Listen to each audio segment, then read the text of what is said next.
So hello dear students, welcome to the second lecture of mole concept. So last class में हमने discuss किया था बच्चा कि हमने सीखा था कि मोल क्या चीज़ होती है और हमने ये सीखा कि एक मोल में कितनी चीज़ें होती हैं 6.023 इंटू 10⁻23 इंटिटीज़ होती हैं। तो अगर लेट्स से फॉर एग्जांपल आपको बोला जा रहा है कि आपको मोल बनाने हैं और आपको क्या दे रखी है, आपको किसी चीज़ की काउंटिंग दे रखी है, इंटिटीज़ दे रखे हैं। तो मैंने आपको बताया अगर आपको इंटिटीज से मोल बनाने हैं तो आप क्या करिए, एवोगैड्रो नंबर से डिवाइड कर दीजिए, और अगर मोल से इंटिटी बनानी है तो आप क्या कर दीजिए, एवोगैड्रो नंबर का मल्टीप्लाई कर दीजिए। क्योंकि मैंने आपको एक फॉर्मूला बताया नंबर ऑफ मोल्स का कि गिवन इंटिटीज को अगर आप डिवाइड कर देंगे एक मोल की इंटिटीज से तो आपके निकल आएंगे नंबर ऑफ मोल्स। ठीक है, इतना हमने लास्ट क्लास में सीखा था। साथ ही साथ मैंने आपको बताया कि जो 1 मोल एटम है या 1 ग्राम एटम है, ये दोनों सेम बातें हैं। या आपसे वो कह दे कि 1 मोल मॉलिक्यूल है या फिर लेट्स से 1 ग्राम मॉलिक्यूल है, दोनों ही बातें बेटा सेम है।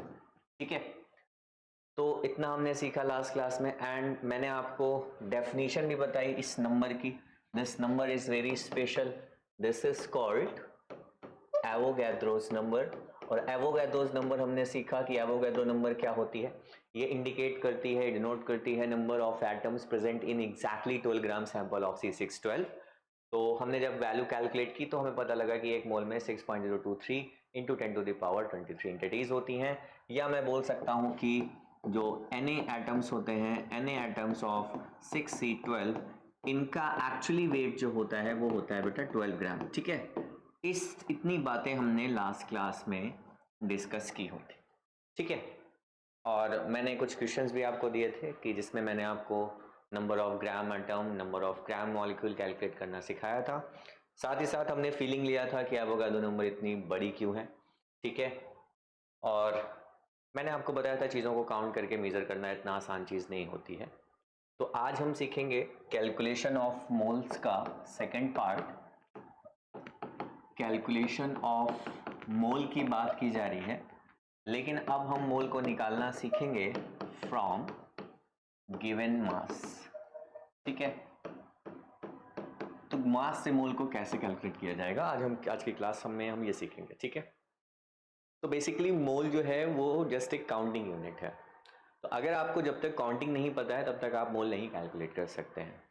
तो अगर लेट्स से फॉर एग्जांपल आपको कोई पर्टिकुलर मास दे रखा है उसने, तो पहला टास्क आपका क्या रहेगा, आपका पहला टास्क रहेगा कि आप उस मास में पता करिए कि उस पर्टिकुलर एंटिटीज के कितने पार्टिकल प्रेजेंट हैं, यानी आप काउंटिंग का पता लगाइए। जैसे कि फॉर एग्जांपल मैंने बोला आपसे 100 ग्राम एक टोटल वेट है आपके पास और एक बॉल का वेट 2 ग्राम है, तो 100 ग्राम वेट में आपको पता है कितनी बॉल्स आने वाली हैं, 50 बॉल्स आने वाली हैं।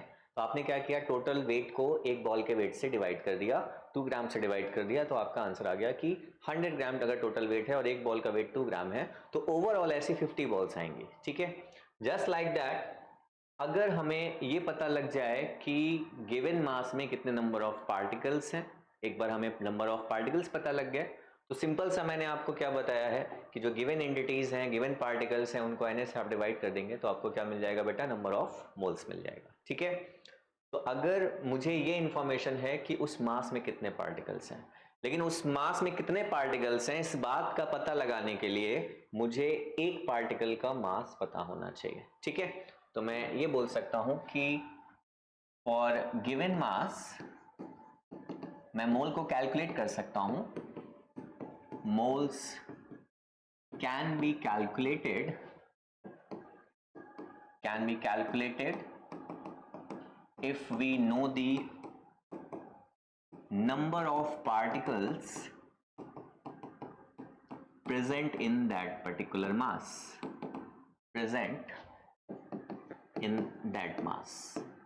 ठीक है, और नंबर ऑफ पार्टिकल पता लगाने के लिए आपको एक एटम का वेट पता होना चाहिए, क्योंकि एलिमेंट की अगर हम बात करेंगे तो उनका फॉर्मेशन एटम से होगा। And for that we must know the mass of one particle.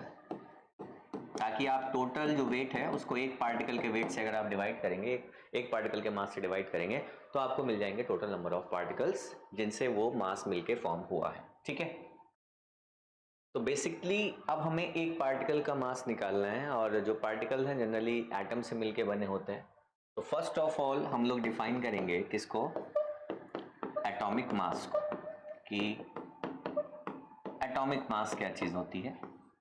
Atomic mass है बेटा एक सिंगल एटम का मास, बेसिकली एक पर्टिकुलर एलिमेंट है जिसमें कई सारे एटम्स से मिलके बना है वो एलिमेंट, और मैं उस एलिमेंट का कुछ मास ले रहा हूँ और वो एलिमेंट कई सारे एटम से मिलके बना है और मुझे ये पता करना है कि उस मास में कितने एटम्स हैं।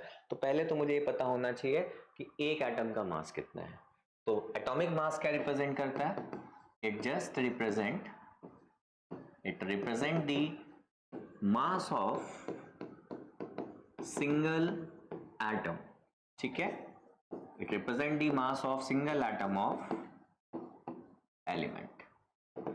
किसी एलिमेंट के एक सिंगल एटम का जो मास है उसी को हम लोग क्या बोलते हैं, आपका एटॉमिक मास बोलते हैं।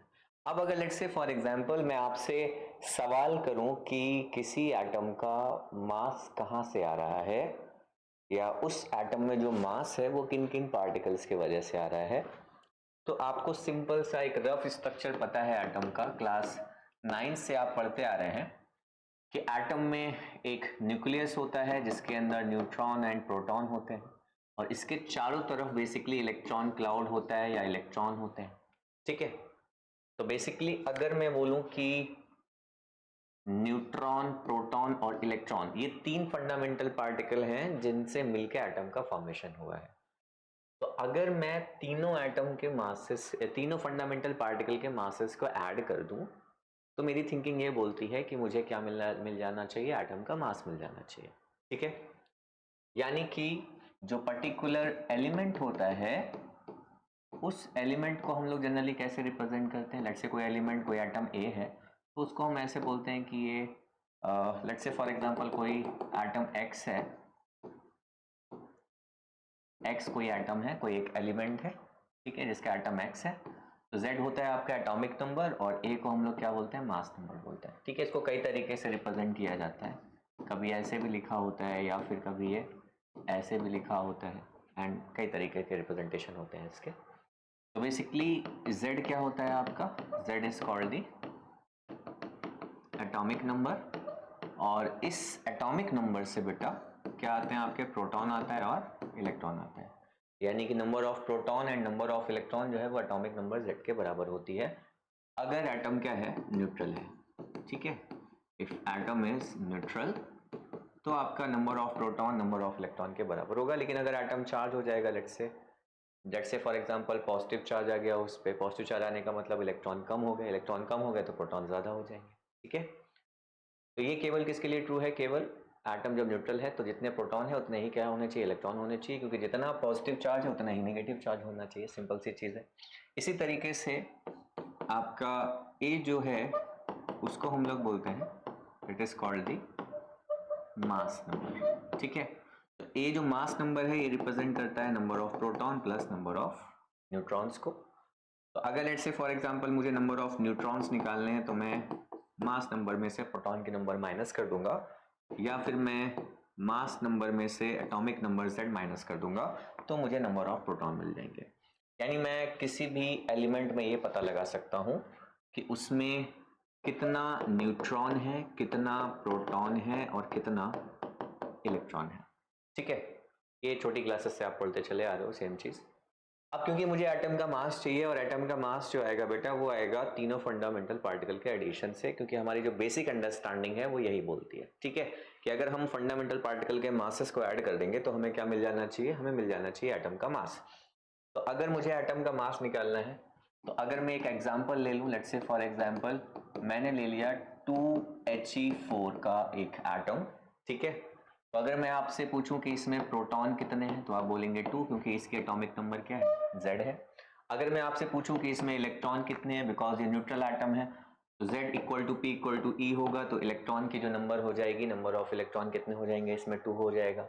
अगर मैं इसमें आपसे न्यूट्रॉन पूछूं तो न्यूट्रॉन की नंबर भी क्या हो जाएगी, 2 हो जाएगी, 4 - 2 आपका 2 आ गया। ठीक है, तो अगर मैं इसका मास कैलकुलेट करना चाहूँ तो मुझे अगर ये पता लग जाए कि मास ऑफ सिंगल इलेक्ट्रॉन कितना है, मास ऑफ सिंगल इलेक्ट्रॉन जो होता है वो होता है 0.00054 एटॉमिक मास यूनिट। ठीक है, ये एक इलेक्ट्रॉन का मास है जिसको मैंने एक्सप्रेस किया है किसमें, एटॉमिक मास यूनिट में।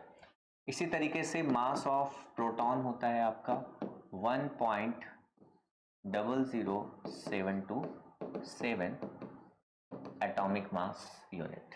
ठीक है, इसी तरीके से आपका मास ऑफ न्यूट्रॉन होता है, एक सिंगल न्यूट्रॉन का मास होता है 1.00867 एटॉमिक मास यूनिट। ठीक है, एटॉमिक मास यूनिट एक यूनिट है जिसके थ्रू आप मासेस को एक्सप्रेस करते हो जब मासेस बहुत छोटे होते हैं, रिलेटिवली मैग्नीट्यूड उनका बहुत कम होता है। आगे चल के हम इसको डिफाइन करेंगे कार्बन स्केल पे, बट अभी के लिए आप क्या याद रख सकते हो, अगर आपको ग्राम में आंसर चाहिए, क्योंकि हमने जनरली जो वैल्यूज याद कर रखी हैं वो ग्राम्स में याद कर रखी हैं, तो अगर आपको ग्राम में इसको कन्वर्ट करना है तो आप इजिली कर सकते हो। 1 mu इक्वल टू होता है 1.66 इंटू 10⁻⁻24 ग्राम के इक्वल होता है। ये यूनिट कन्वर्जन आप याद रख सकते हो, जिसकी हेल्प से आप पता कर सकते हो बेसिकली कि कितना आपका ग्राम में आपकी वैल्यू आएगी एटॉमिक मास यूनिट को अगर आप ग्राम में कन्वर्ट कर रहे हो तो। ठीक है, अब मेरा टास्क ये है कि मुझे हीलियम एटम के एक एटम का मास पता करना है। तो मैं क्या करूंगा बेसिकली, क्योंकि मैं पेन और पेपर पे कैलकुलेट कर रहा हूं तो मैं इसको बोल रहा हूँ theoretical mass. And theoretical mass of helium atom कैसे आएगा कि अगर मुझे नंबर ऑफ इलेक्ट्रॉन पता हो और इसमें मैं एक इलेक्ट्रॉन के मास का मल्टीप्लाई कर दूं, तो मुझे ये पता लग गया कि हीलियम एटम में इलेक्ट्रॉन की वजह से मास कितना आ रहा है। अगर मुझे नंबर ऑफ प्रोटॉन पता है और मैं इसमें एक प्रोटॉन के मास का मल्टीप्लाई कर दूं, तो मुझे ये पता लग गया कि एटम में प्रोटॉन की वजह से मास कितना आ रहा है। अगर मुझे नंबर ऑफ न्यूट्रॉन पता है और मैं इसमें एक न्यूट्रॉन के मास का मल्टीप्लाई कर दूं, तो मुझे न्यूट्रॉन की वजह से मास का आइडिया लग जाएगा। ठीक है, तो यहाँ पे क्योंकि मैं हीलियम एटम की बात कर रहा हूँ तो यहाँ पे नंबर ऑफ इलेक्ट्रॉन 2 है, एक इलेक्ट्रॉन का मास 0.00054 AMU है, प्लस नंबर ऑफ न्यूट्रॉन 2 है, एक न्यूट्रॉन का मास 1.00727 एटॉमिक मास यूनिट है, एंड नंबर ऑफ न्यूट्रॉन 2 है आपका और एक न्यूट्रॉन का मास जो है वो है 1.00867। तो आपका जो आंसर है, क्योंकि सारी वैल्यू MU में है, तो आपका आंसर भी किस में आएगा, एटॉमिक मास यूनिट में आएगा। ग्राम में आप चेंज करना चाहें तो 1.66 इंटू 10⁻⁻24 ग्राम का आप इसमें क्या कर सकते हैं बेटा, मल्टीप्लाई कर सकते हैं। ठीक है, तो यहां से वैल्यू जो आएगी आपकी सॉल्व करने पे, this value comes out to be 4.03296 atomic mass unit. ठीक है, तो ये हमारी बेसिक अंडरस्टैंडिंग बोल रही थी कि एटम का जो मास है वो इलेक्ट्रॉन, प्रोटॉन और न्यूट्रॉन के मास के एडिशन से आना चाहिए। हमने ऐड कर दिया, हमें वैल्यू ये मिली। ठीक है, लेकिन जब हम लैब में गए और एक्सपेरिमेंट से हमने मास को मेजर किया तो हमें पता लग रहा है कि जो एक्चुअल मास आ रहा है इस पर्टिकुलर एटम का, this value comes out to be 4.0026 atomic mass unit. ठीक है, यानी ये एक्चुअली मास मिल रहा है, और ये जो हमने मास कैलकुलेट किया ये हमने पेन और पेपर पे कैलकुलेट किया, क्योंकि हमें मास ऑफ इलेक्ट्रॉन पता था ऑलरेडी, मास ऑफ प्रोटॉन पता था ऑलरेडी, मास ऑफ न्यूट्रॉन पता था ऑलरेडी, और एक्चुअल मास जो आ रहा है वो आ रहा है 4.0026। तो मैं ये देख पा रहा हूँ कि 4.03296 इज ग्रेटर देन 4.0026, यानी कि मेरा जो थ्योरेटिकल मास है वो मेरे एक्चुअल मास से ज्यादा आ रहा है। मेरा जो थ्योरेटिकल मास है वो मेरे एक्चुअल मास से ज्यादा आ रहा है। तो बेसिकली मास लूज कहाँ हुआ? हमने तो सिंपल सा क्या किया, हमने इलेक्ट्रॉन के मासेस को, प्रोटॉन के मासेस को और न्यूट्रॉन के मासेस को ऐड किया, तो हमारी वैल्यू तो मैच करनी चाहिए थी, लेकिन हमारी वैल्यू मैच नहीं कर रही है। अब इसका एक्सप्लेनेशन हम क्या देंगे, यानी मास में कुछ कमी आ रही है। इस कमी को हम लोग क्या बोलते हैं बेटा, this defect is called mass defect. ठीक है, कि मास में डिफिशियंसी हो गई, कमी हो गई, तो हम बोलेंगे मास में डिफेक्ट आ रहा है। ओके, अब सवाल ये उठेगा कि मास तो कंजर्व रहना चाहिए, तो मास गया कहाँ? तो दिक्कत इसमें ये आती है बेसिकली कि आप सिंपल सा क्या कर रहे हो, आप प्रोटॉन के मासेस को, इलेक्ट्रॉन के मासेस को और न्यूट्रॉन के मासेस को आप जस्ट ऐड कर रहे हो।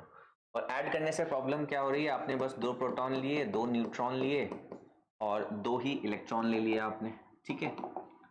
तो आपने क्या किया, इंडिविजुअल आपके पास 2 प्रोटॉन्स हैं, इंडिविजुअल आपके पास 2 प्रोटॉन है, 2 न्यूट्रॉन है और 2 इलेक्ट्रॉन है, आपने इनके मासेस को ऐड कर दिया और आपको लगा कि आपने एटम का मास कैलकुलेट कर लिया, बट ऐसा नहीं है। ये जो प्रोटॉन्स हैं कैसे हैं आपके, इंडिविजुअल अलग अलग पार्टिकल हैं, ये इंडिविजुअल इलेक्ट्रॉन है, प्रोटॉन है एंड न्यूट्रॉन है। अभी इन्होंने एटम नहीं बनाया, क्योंकि एटम बनाने के लिए आपको पता है कि न्यूक्लियस बनाना पड़ेगा और उसके चारों तरफ इलेक्ट्रॉन क्लाउड को सेट करना पड़ेगा। तो जब ये एटम बनाएंगे तो एटम बनाते टाइम आपका जो न्यूक्लियस है उसमें 2 प्रोटॉन आएगा, 2 इलेक्ट्रॉन आएगा, सॉरी 2 न्यूट्रॉन आएगा एंड बाहर इसके कितने इलेक्ट्रॉन रहेंगे, आपके 2 इलेक्ट्रॉन रहेंगे। और जब एटम का फॉर्मेशन होगा तो बेसिकली जो न्यूक्लियस है जिसपे पॉजिटिव चार्ज होगा वो इलेक्ट्रॉन को अट्रैक्ट करेगा और जो न्यूक्लियस है उसके अंदर कौन से फोर्सेस रहेंगे, आपके न्यूक्लियर फोर्सेस रहेंगे और इन दोनों फोर्सेस का जो मैग्नीट्यूड है वो फोर्स ऑफ अट्रैक्शन है बेसिकली। तो मैं ये बोल सकता हूं कि जब इंडिविजुअल इलेक्ट्रॉन ले, प्रोटॉन ले, न्यूट्रॉन ले, तो उसमें ना तो फोर्स ऑफ अट्रैक्शन है ना ही फोर्स ऑफ रिपल्शन है। लेकिन जब एटम का फॉर्मेशन करेंगे वो individual electron, proton and neutron, then आपका जो एटम है वो कैसा हो जाएगा, ये स्टेबल कॉन्फ़िगरेशन में आ जाएंगे ये। तो ये जो इलेक्ट्रॉन, प्रोटॉन, न्यूट्रॉन है ये स्टेबल कॉन्फ़िगरेशन में आ गए और जब कोई चीज़ स्टेबल हो जाती है तो उसकी एनर्जी क्या हो जाती है बेटा, कम हो जाती है। यानी ये जो सिस्टम है इंडिविजुअल इलेक्ट्रॉन, प्रोटॉन, न्यूट्रॉन का, ये थोड़ा सा अनस्टेबल सिस्टम है, यानी इसकी एनर्जी क्या है, ज़्यादा है। लेकिन जब ये एटम का फॉर्मेशन करेंगे, प्रॉपर अरेंजमेंट में आएंगे, तो ये आपका बन गया एटम, तो एनर्जी क्या हो जाएगी इसकी, ऑटोमेटिक कम हो जाएगी, ठीक है। और जो एनर्जी कम हुई है इसको स्टेबल बनाने में, उतनी ही एनर्जी क्या हो जाएगी, रिलीज हो जाएगी, ठीक है। यानी जब एटम का फॉर्मेशन होगा इंडिविजुअल इलेक्ट्रॉन, प्रोटॉन, न्यूट्रॉन से, तो कुछ एनर्जी आपकी क्या होगी, वहां से रिलीज होगी, ओके। अगर एनर्जी रिलीज हो रही है तो आइंस्टाइन ने एक्सप्लेन किया इस फिनोमेना को, इस मास डिफेक्ट को, कि ये मास क्यों आ रहा है, मास में डिफिशियंसी क्यों आ रही है। तो आइंस्टाइन ने बोला कि जो एनर्जी रिलीज हो रही है ये हो रही है release at the cost of mass, ठीक है। यानी जो मास है वो किस में कन्वर्ट हो गया है, जो इतना मास डिफेक्ट आया है वो कन्वर्ट हो गया है किसमें, एनर्जी के फॉर्म में। तो ये बेसिकली किसने एक्सप्लेन किया, ये आइंस्टाइन ने एक्सप्लेन किया और अपना एक प्यारा सा इक्वेशन दिया, E इक्वल टू mc², ठीक है। तो Einstein explain energy is released at the cost of mass, ठीक है। तो जो मास डिफेक्ट होगा basically, this mass defect is theoretical mass में से आप क्या माइनस कर देंगे बेटा, एक्चुअल मास अगर आप माइनस कर देंगे तो आपको मास डिफेक्ट पता लग जाएगा और जितनी मास में कमी आई है उतनी ही एनर्जी क्या हुई है, रिलीज हुई है। तो आपका जो मास डिफेक्ट है वो आपका हो गया थ्योरेटिकल मास और एक्चुअल मास का डिफरेंस, ठीक है। और इसी के बराबर एनर्जी रिलीज हुई है, या मैं ये बोल सकता हूँ कि ये एनर्जी रिलीज हुई है। अगर मैं सेम एनर्जी सप्लाई कर दूं एटम को तो मैं बैकवर्ड आ सकता हूँ, यानी एटम को तोड़ने के लिए जो एनर्जी चाहिए होगी मुझे, जैसी मैं एनर्जी प्रोवाइड करूंगा जितनी रिलीज हुई थी एटम के फॉर्मेशन में, अगर मैं एनर्जी सप्लाई कर दूंगा, इसको बैकवर्ड कर दूंगा, सप्लाई कर दूंगा, तो ये जो एटम बना हुआ था पूरा ये डिस्ट्रीब्यूट हो जाएगा किसमें, इंडिविजुअल प्रोटॉन में, इलेक्ट्रॉन में और न्यूट्रॉन में, यानी एटम की एग्जिस्टेंस खत्म हो जाएगी। तो ये वो एनर्जी है जिसने एटम को एटम बनाए रखा है। अगर आप सेम अमाउंट ऑफ एनर्जी इसको प्रोवाइड कर दोगे तो atom individual electron, proton, neutron में ब्रेक हो जाएगा, यानी इसने एटम को बाइंड कर रखा है बेसिकली। तो इस एनर्जी को हम लोग क्या बोलते हैं, this energy is also called binding energy, this energy is also called binding energy, ठीक है। सो जो बाइंडिंग एनर्जी है जिसने एटम को होल्ड कर रखा है, ठीक है, दिस बाइंडिंग एनर्जी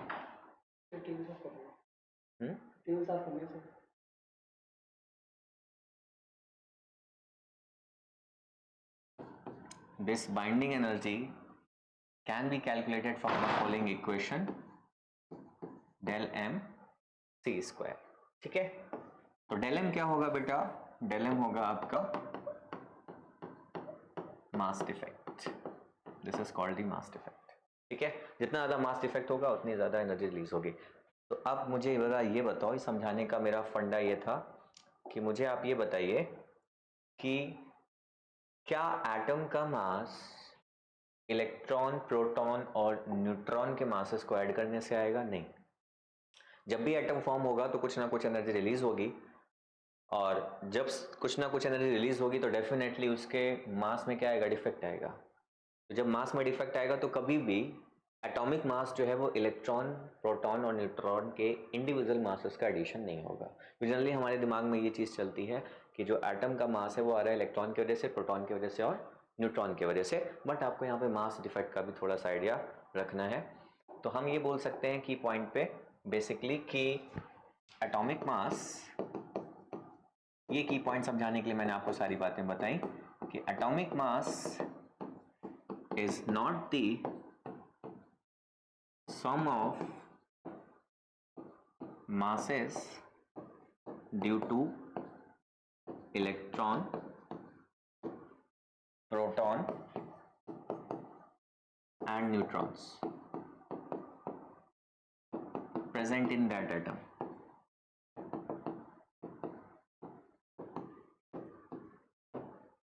ठीक है, तो ये कहानी है आपकी कि एटॉमिक मास ये होता है आपका, एटॉमिक मास इलेक्ट्रॉन, प्रोटॉन और न्यूट्रॉन का मासेस का एडिशन नहीं होता है। ठीक है, तो आई होप आपको ये लाइन समझ में आ गई होगी। ऐसा क्यों नहीं होता है, क्योंकि आपका क्या आ जाता है, मास डिफेक्ट आ जाता है, क्योंकि जब भी एटम फॉर्म होगा इंडिविजुअल इलेक्ट्रॉन से, प्रोटॉन से और न्यूट्रॉन से, तो कुछ ना कुछ आपकी एनर्जी क्या होगी बेटा, रिलीज होगी। ठीक है, तो इतना हमने अभी तक सीखा। एंड नेक्स्ट देखते हैं हम। तो नेक्स्ट मैं आपको एक और की पॉइंट दे रहा हूँ कि देखो, एटम को आप इंडिविजुअली कभी आइसोलेट नहीं कर सकते। मतलब एक इंडिविजुअल एटम की स्टडी करना एक इम्पॉसिबल सी चीज़ है। ठीक है, तो जब आप इंडिविजुअल एटम को आइसोलेट नहीं कर सकते तो आप उसके एब्सोल्यूट मास या एग्जैक्ट मास को भी कैलकुलेट नहीं कर पाओगे। ठीक है, इसीलिए हम क्या करेंगे, रिलेटिव एटॉमिक मास को डिफाइन करेंगे। हम ये बोलेंगे कि ये एटम किसी दूसरे एटम के रिस्पेक्ट में कितना हैवी है, तो हम दो एटम के मासेस का रेशियो ले रहे होंगे एक्चुअली में। ठीक है, तो आप ये बोल सकते हैं कि as independent atom can never be isolated, as it is impossible to isolate individual atom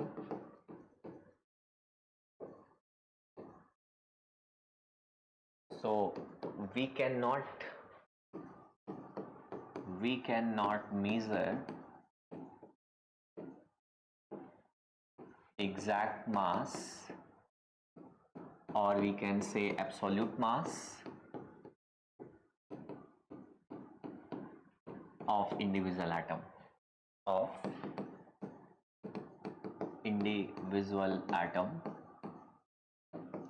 so we define relative atomic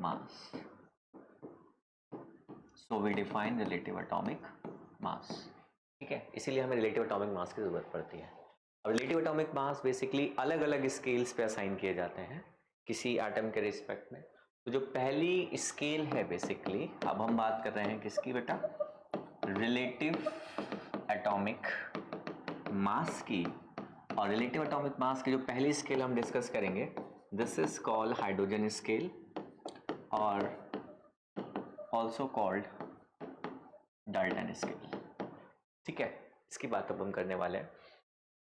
तो अगर मैं बोलूं आपसे कि हाइड्रोजन स्केल का मतलब क्या है, बेसिकली मुझे उस एटम का मास कंपेयर करना है विद रिस्पेक्ट टू हाइड्रोजन। मतलब मुझे उस एटम के मास को डिवाइड करना है with the mass of single atom of hydrogen. तो मैं बोलूंगा कि वो हाइड्रोजन स्केल पे उस एटम का रिलेटिव एटॉमिक मास आ जाएगा। तो हाइड्रोजन स्केल पे मैं बोलूंगा कि रिलेटिव एटॉमिक मास क्या होगा, ये डिफाइन होगा कैसे, mass of single atom of element divided by, किसके रिस्पेक्ट में हम निकाल रहे हैं, हाइड्रोजन के रिस्पेक्ट में निकाल रहे हैं, तो हम बोलेंगे mass of single atom of hydrogen. ठीक है, तो इसको हम बोलेंगे relative atomic mass of particular atom of element. ठीक है, इस तरीके से हम हाइड्रोजन स्केल पे मासेस को डिफाइन करेंगे। तो अगर लेट्स से फॉर एग्जांपल मैंने आपसे बोला कि relative atomic mass of oxygen क्या होगा, रिलेटिव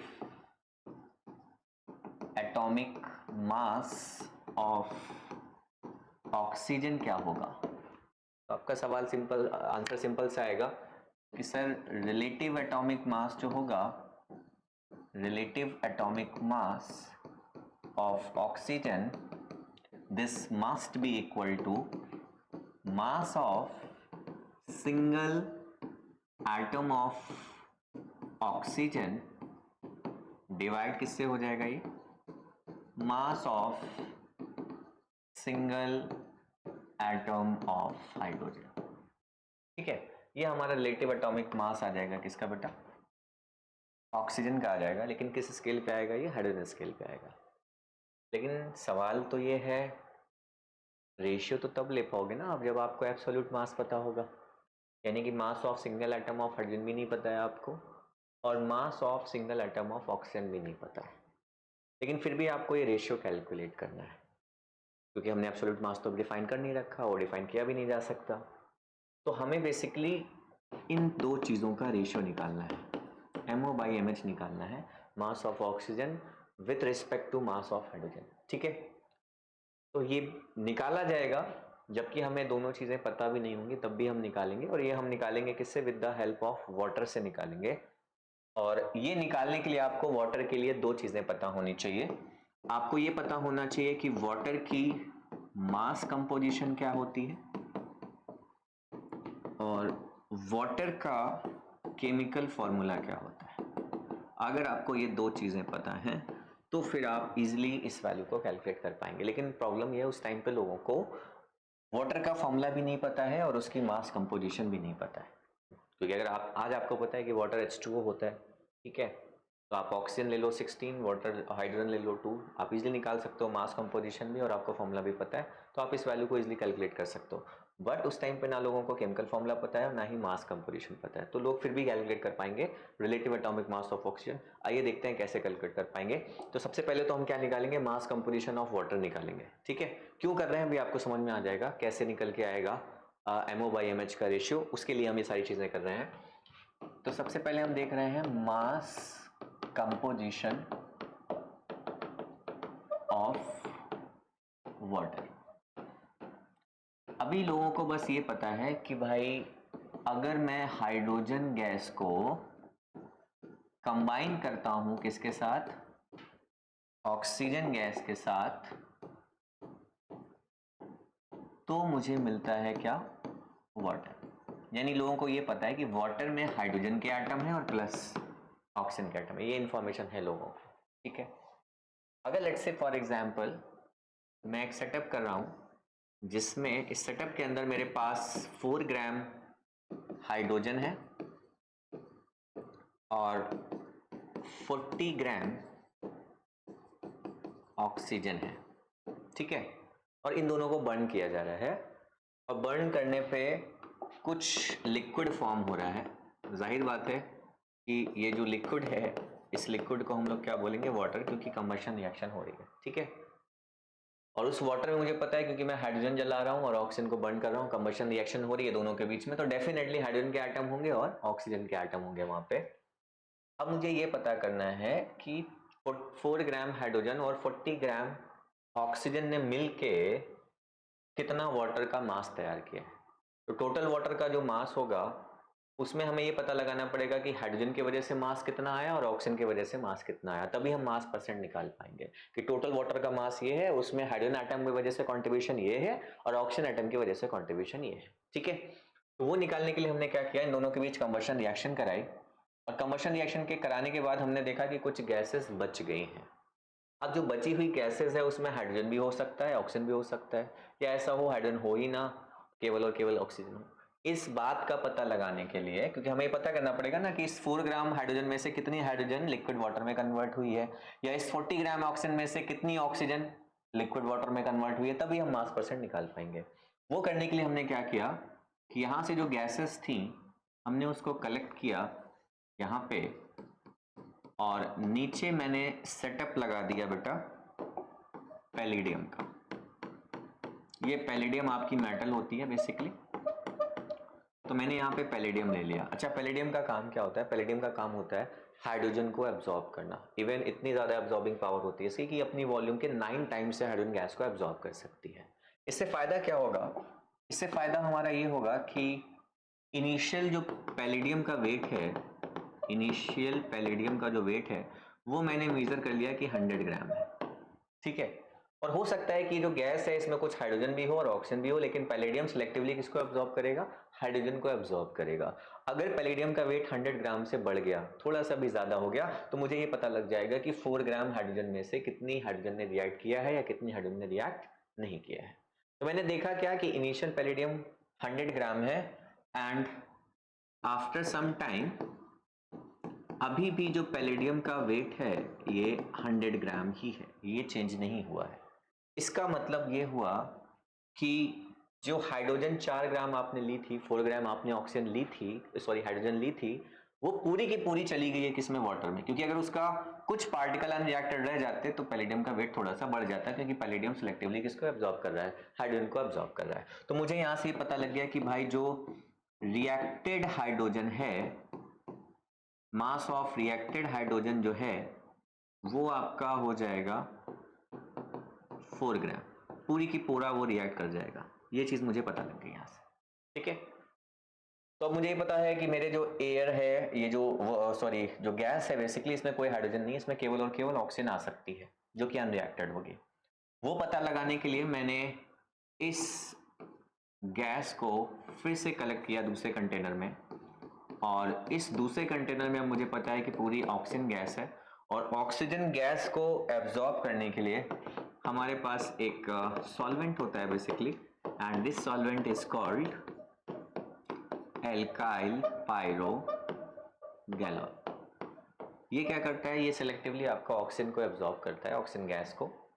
तो इनिशियल आपने वेट इसका ले रखा है एल्काइल पायरोगैलोल का, इनिशियल जो इसका मास है वो आपने ले रखा है 100 ग्राम, एंड आफ्टर सम टाइम आपने देखा कि इसका जो मास हो गया है फाइनली, ये हो गया है 108 ग्राम। ओके, यानी इसके मास में इंक्रीमेंट आ गया। कितने ग्राम का इंक्रीमेंट आ गया? 8 ग्राम का इंक्रीमेंट आ गया। 8 ग्राम का इंक्रीमेंट क्यों आया? क्योंकि ये सिलेक्टिवली किसको एब्जॉर्ब करता है? ऑक्सीजन को, यानी जो गैसेस के पार्टिकल्स थे, ऑक्सीजन के पार्टिकल्स थे, और पूरे ऑक्सीजन को इसने एब्जॉर्ब कर लिया, तो इसका वेट कितना हो गया? 108 ग्राम हो गया।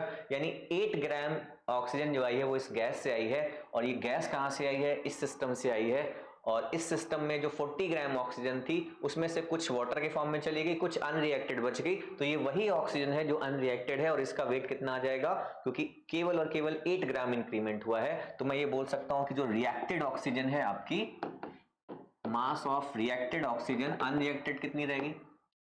मास ऑफ अनरिएक्टेड ऑक्सीजन ये हो जाएगा कितने ग्राम? आपका 8 ग्राम, क्योंकि आपका 108 में से आप क्या करेंगे? 108 ग्राम में से आप 8 माइनस कर देंगे, ठीक है। तो जैसे ही आप 108 ग्राम में से 100 ग्राम माइनस करोगे तो आपका आंसर कितना आ जाएगा? 8 ग्राम ऑक्सीजन आपकी अनरिएक्टेड रह गई। तो रिएक्टेड ऑक्सीजन की अगर आप वैल्यू निकालें कि रिएक्टेड ऑक्सीजन हमारी कितनी बची, रिएक्टेड ऑक्सीजन टोटल आपने कितनी ले रखी थी? इनिशियली 40 ग्राम हमने टोटल ले रखी थी, और 40 ग्राम में से 8 ग्राम जो है वो अनरिएक्टेड रह गई। तो हमारी रिएक्ट कितनी कर गई? रिएक्टेड ऑक्सीजन हो गई 40 ग्राम में से आपने अनरिएक्टेड वाली ऑक्सीजन को हटा दिया, तो आपको 30 ग्राम ऑक्सीजन आपको मिल गई, ठीक है।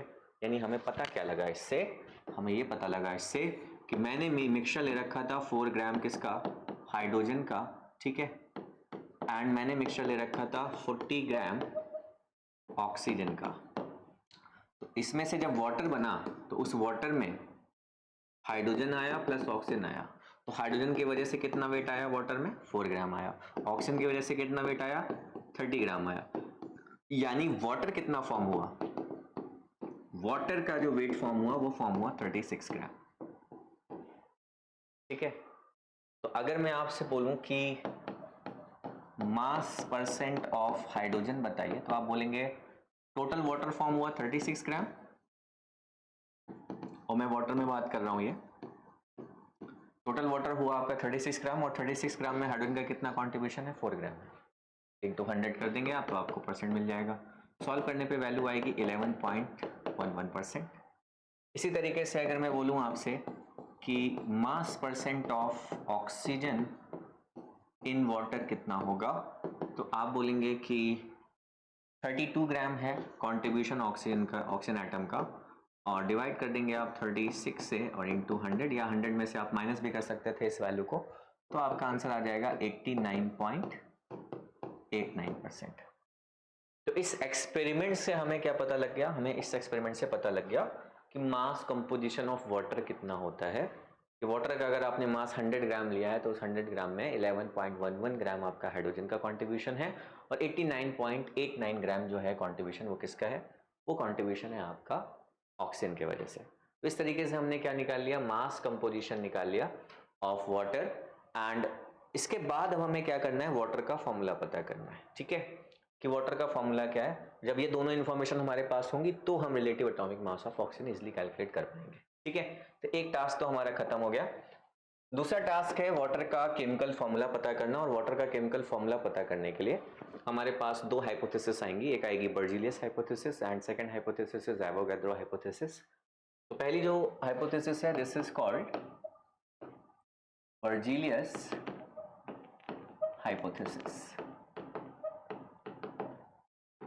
ठीक है, तो ये हाइपोथेसिस क्या है देख लीजिए जरा। तो आपने किया क्या, आपने हाइड्रोजन लिया और प्लस आपने ऑक्सीजन लिया, और आपका फॉर्मेशन किसका हो गया, वाटर का फॉर्मेशन हो गया। ठीक है, और कुछ एक्सपेरिमेंट किए जा रहे हैं, और उन एक्सपेरिमेंट से हमें ये पता लग रहा है कि अगर आप हाइड्रोजन की कितनी वॉल्यूम ले रहे हो, 2 वॉल्यूम ले रहे हो, और ऑक्सीजन की 1 वॉल्यूम ले रहे हो, मतलब अगर मैं लेट्स से 2 लीटर हाइड्रोजन को कंप्लीट बर्न करूं with the help of 1 litre oxygen, तो मेरा वाटर का जो वॉल्यूम बन रहा है वो 2 वॉल्यूम बन रहा है, यानी 2 लीटर बन रहा है। एमएल में लोगे तो एमएल में आंसर आ जाएगा। और ये मेजर किस पे किया जा रहा है, at constant pressure and temperature पे। ठीक है, सारे जो है कांस्टेंट पीएनटी पे है, कांस्टेंट प्रेशर एंड टेम्परेचर पे।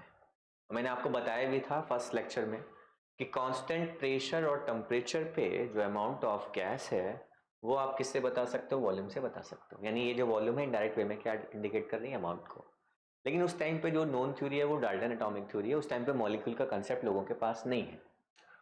तो यहां से बोला क्या गया कि वॉल्यूम को आप नंबर ऑफ पार्टिकल से कनेक्ट कर सकते हो, लेकिन पार्टिकल को लोग मॉलिक्यूल नहीं बोल रहे, पार्टिकल को लोग एटम्स बोल रहे हैं। यानी बर्जीलियस हाइपोथेसिस ये बोलती है कि जो आप वॉल्यूम है, वॉल्यूम के प्रोपोर्शन में ही नंबर ऑफ एटम्स होने चाहिए। यानी अगर 2 वॉल्यूम है तो यहाँ पे क्या होना चाहिए, 2n एटम्स होने चाहिए, किसके, हाइड्रोजन के। यहाँ पे 1 वॉल्यूम है तो मतलब इसके रिस्पेक्ट में n एटम्स मान लीजिए, n एटम्स ऑफ ऑक्सीजन। और यहाँ पे 2 पार्टिकल्स, यहाँ पे पार्टिकल्स की बात होगी क्योंकि वाटर बन रहा है, तो यहाँ पे 2 पार्टिकल्स फॉर्म होने चाहिए। मॉलिक्यूल का कंसेप्ट नहीं है अभी लोगों के पास, तो 2 पार्टिकल्स मैं बोल सकता हूँ इसके कि 2 पार्टिकल्स या 2n पार्टिकल्स इसके फॉर्म होने चाहिए वाटर के। ठीक है, अब अगर लेट्स से मैं आपसे बोलूं कि मैं यहाँ पे 2 एटम ले लूं ऑक्सीजन के, और यहाँ पे 1 एटम ले लूं इसका, तब जाके इसका कितना पार्टिकल बन रहा है, 2 पार्टिकल बन रहा है। तो अगर उसका मुझे एक ही पार्टिकल बनाना है वाटर का, तो मैं 2 से डिवाइड कर सकता हूँ इस इक्वेशन को।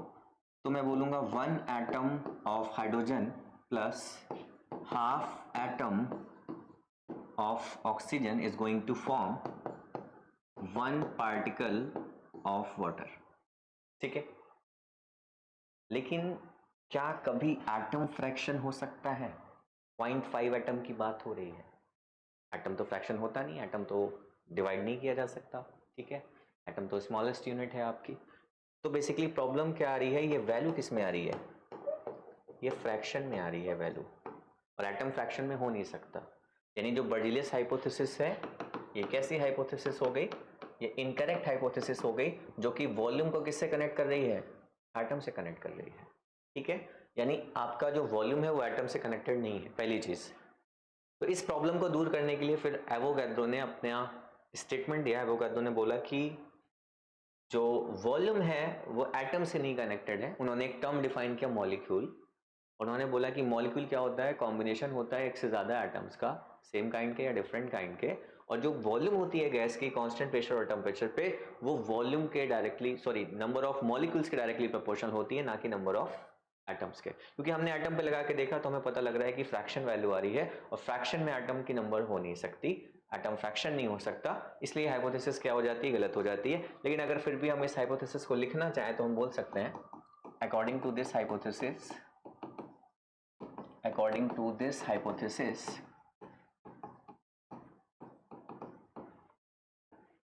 equal volume of all gases, volume मैंने इक्वल ले ली तो नंबर ऑफ एटम्स भी क्या हो जाएंगे, इक्वल हो जाएंगे, अगर प्रेशर एंड टेम्परेचर क्या है, constant. Equal volume of all gases at constant pressure and temperature contains equal number of atoms। लेकिन इस स्टेटमेंट में प्रॉब्लम है, और प्रॉब्लम क्या है, प्रॉब्लम एक ही है केवल, वो है एटम की प्रॉब्लम। क्योंकि हमने एटम को कंसिडर करके देखा, लेकिन आप देख पा रहे हैं कि एटम फ्रैक्शन में नहीं हो सकता, इसलिए ये हाइपोथेसिस क्या हो जाती है, गलत हो जाती है। और ये हाइपोथेसिस कौन सी हाइपोथेसिस है, this is called Berzelius hypothesis.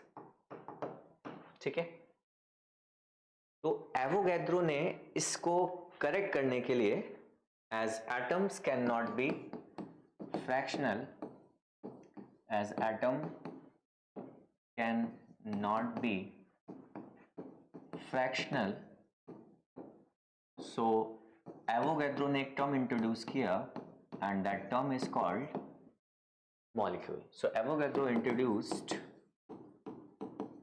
a term molecule, और molecule क्या होता है, molecule combination होता है। term molecule as combination of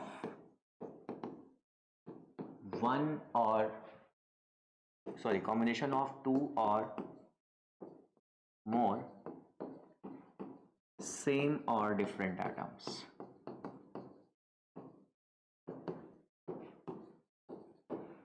ठीक है, तो ये जो टर्म मॉलिक्यूल है ये किसका कंसेप्ट है, बेसिकली एवोगैड्रो का कंसेप्ट है। ठीक है, तो उन्होंने बोला सब कुछ ठीक है बर्जीलियस हाइपोथेसिस में, यानी एवोगैड्रो का जो स्टेटमेंट होगा वो क्या होगा कि equal volume of all gases at constant pressure and temperature contains equal number of atoms, नहीं बस मॉलिक्यूल्स। तो एवोगैड्रो ने अपनी हाइपोथेसिस को मॉलिक्यूल के टर्म्स में डिफाइन किया।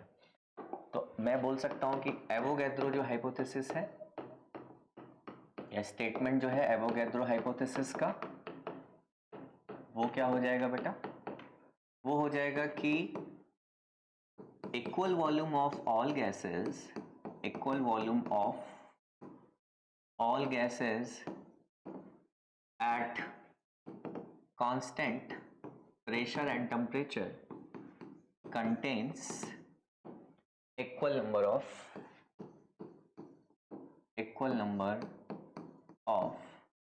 molecules। तो बस एटम की जगह बस क्या आ जाएगा, मॉलिक्यूल्स। तो एटम पे वो चीज़ ट्रू नहीं है, बट मॉलिक्यूल पे ट्रू है। देख सकते हो आप कि अगर मैंने लिया let's say for example hydrogen और प्लस मैंने लिया ऑक्सीजन, यहाँ पे मैं इसको मॉलिक्यूल ले रहा हूँ और मॉलिक्यूल के फॉर्म में इसका मॉलिकुलर फॉर्म में मान रहा हूँ H2 और इसका मॉलिकुलर फॉर्म मान रहा हूँ मैं O2। ठीक है, तो अगर लेट्स से फॉर एग्जांपल मैंने देखा एक्सपेरिमेंटली कि इसकी 2 वॉल्यूम लग रही है, इसकी 1 वॉल्यूम लग रही है, तो डेफिनेटली यहाँ पे इसके 2n मॉलिक्यूल्स होने चाहिए और इसके कितने मॉलिक्यूल्स होने चाहिए, n मॉलिक्यूल्स होने चाहिए। Let's say for example n की वैल्यू मैं 1 ले लूँ, तो मैं बोलूँगा इसके 2 मॉलिक्यूल के लिए इसका जो रिक्वायर्ड मॉलिक्यूल है वो कितना हो जाएगा बेटा, 1 मॉलिक्यूल हो जाएगा।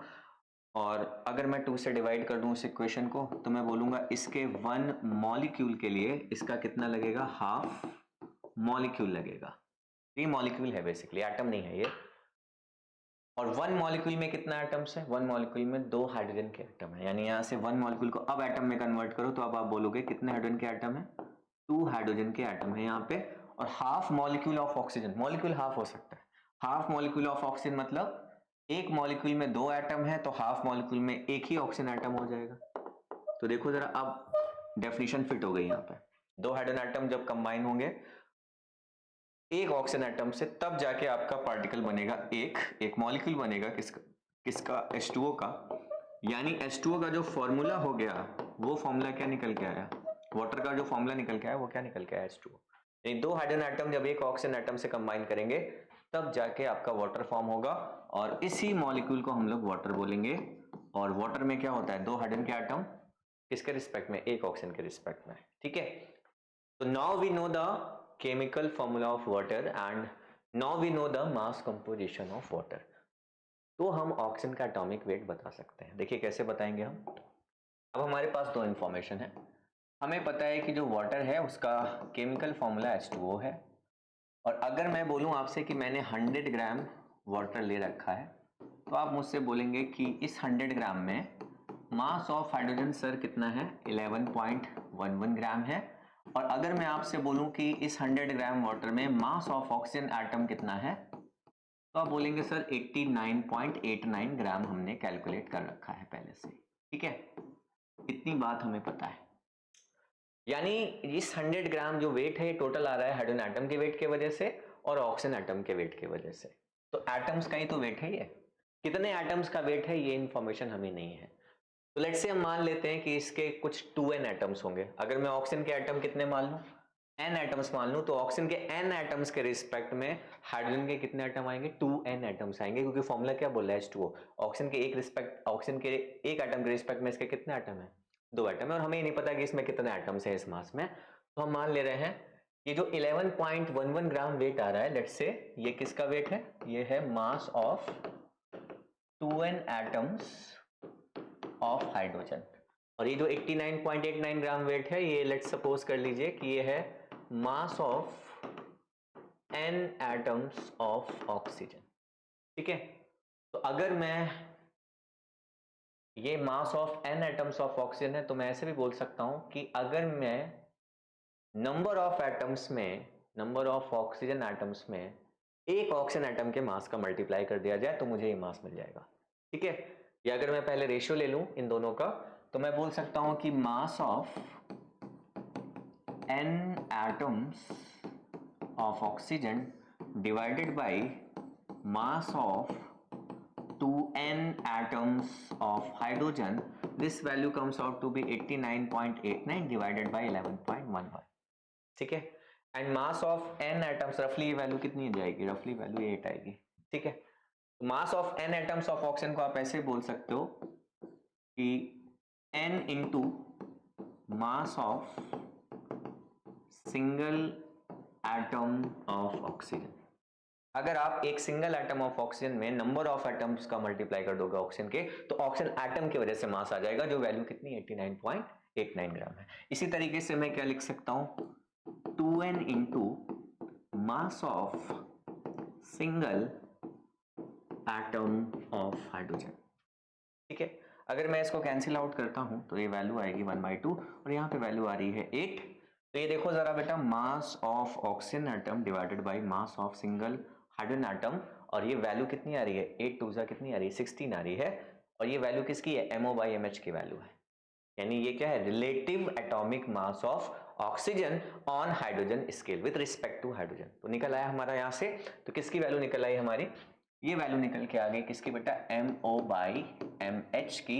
एंड ये वैल्यू कितनी आ रही है? 16 आ रही है। और यही क्या है आपका? Relative atomic mass of oxygen. ठीक है, और किस स्केल पे है? On hydrogen scale. ये आपका निकल आया ऑक्सीजन का रिलेटिव एटॉमिक मास। ठीक है, तो किस स्केल पे हमने निकाला? हाइड्रोजन स्केल पे निकाला। ठीक है, तो इस तरीके से आप पता कर सकते हो। अगर वो आपसे कह देता कि हाइपोथेटिकल वाटर का फॉर्मूला H2O नहीं है, हाइपोथेटिकल वाटर का फॉर्मूला OH है, तो फिर आप बोलते कि जो रेशियो है 1:1 रहेगा, तो यहाँ पे भी n आएगा, यहाँ पे भी n आएगा, तो फिर ऑक्सीजन का एटॉमिक वेट कितना आ जाता, डायरेक्ट रिलेटिव एटॉमिक मास 8 आ जाता, फिर 16 आंसर नहीं आता आपका। ठीक है, तो सबसे पहले कुछ मैं आपको सवाल दे रहा हूँ इस पे बेस्ड, ज़रा करके देखिए इसको, कि आपसे कह रहा है कि Dalton determine the composition of water, सवाल है आपके पास, Dalton determine the composition of water and as percent of hydrogen है 12.5 and percent of oxygen is given as 87.5 by mass। ठीक है, और आपसे कह रहा है कि he considered the chemical formula of water is, he considered the chemical formula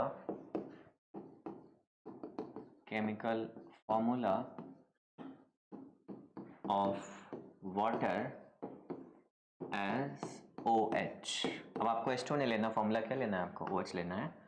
Then calculate the relative atomic mass of oxygen, calculate the relative atomic mass of oxygen।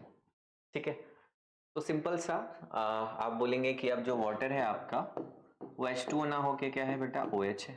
ठीक है, और इस वाटर में बताइए हाइड्रोजन का मास कितना है, मास ऑफ हाइड्रोजन आपका दे रखा है बेसिकली मास ऑफ हाइड्रोजन 100 ग्राम में कितना है, 12.5 ग्राम है, और मास ऑफ जो ऑक्सीजन है वो कितना है, दैट इज 87.5 ग्राम।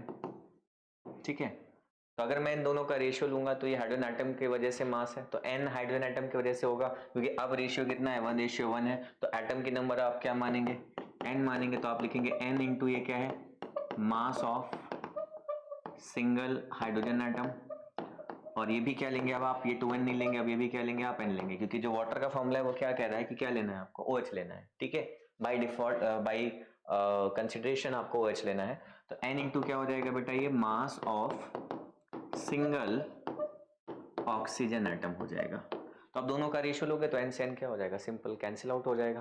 तो अगर मैं यहाँ से MO/MH निकालूं तो MO/MH यही तो होगा क्या आपका, this will be the relative atomic mass of oxygen and this value comes out to be MO/MH।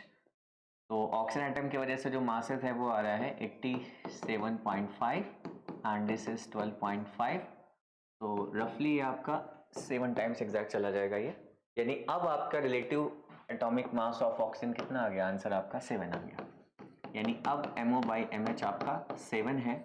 अगर मास कंपोजिशन ये दे रखा है 12.5 एंड 87.5 और वो कह रहा है कि वाटर का केमिकल फॉर्मूला क्या है, OH लेना है, तब जाके आपका रिलेटिव एटॉमिक मास जो है वो चेंज हो जाएगा, यानी इसका आंसर आ जाएगा आप 7। ठीक है, तो इस तरीके से आप चीज़ों को कर सकते हैं। ओके, तो ऐसे सवाल किए जाएंगे एंड ये था आपका डाल्टन स्केल और रिलेटिव एटॉमिक मास। नेक्स्ट क्लास में हम सीखेंगे कि ऑक्सीजन स्केल क्या है, फिर ऑक्सीजन स्केल क्यों फेल हो जाती है, कार्बन स्केल क्यों आती है, हाइड्रोजन स्केल क्यों फेल हो जाती है। ठीक है, एंड कार्बन स्केल के बाद फिर हम डिफाइन करना स्टार्ट करेंगे AMU को, और जो अभी जो एक्सेप्टेड स्केल है, अडॉप्टेड स्केल है by IUPAC, that is carbon scale, उसके बारे में हम डिस्कशन करेंगे नेक्स्ट क्लास में। तब तक के लिए थैंक यू।